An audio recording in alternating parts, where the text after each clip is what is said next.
আসসালামু আলাইকুম, আশা করি সবাই ভালো আছেন। আজকে ডেলি বাজার ফুড স্টপ থেকে আমি করলা কিনতে এসেছি। এই যে দেখেন, এত ছোট ছোট দুইটা করলা, মাত্র 2 দিরহাম।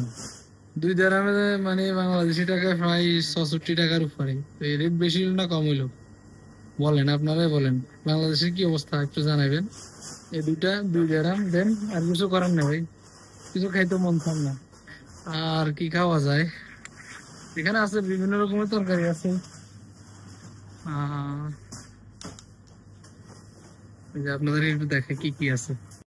এই যে সিম আছে, মূলা আছে, করলা আছে, সসিন্দা, লাউ, বরবটি, এই যে আছে আর কি। সব রকমের এগুলো আছে, কম কম বেশ বেশ।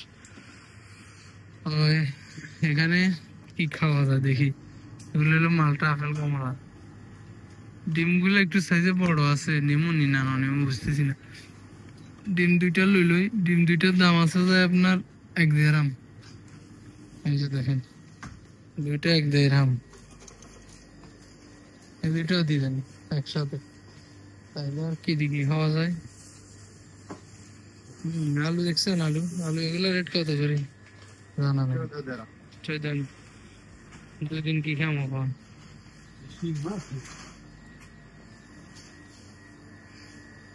ঠিক আছে, লোকটা পারফেক্ট। কলা নেই, কলা ভালো আছে নি? এই সমস্যা দেখছেন নি? কলা একটা, এটা দাম চাইতেছে 1 দিরহাম। 33 টাকা 34 টাকা, এটা কেউ খাইবো? এই যে দেখেন কলা রেখছে কেমনে।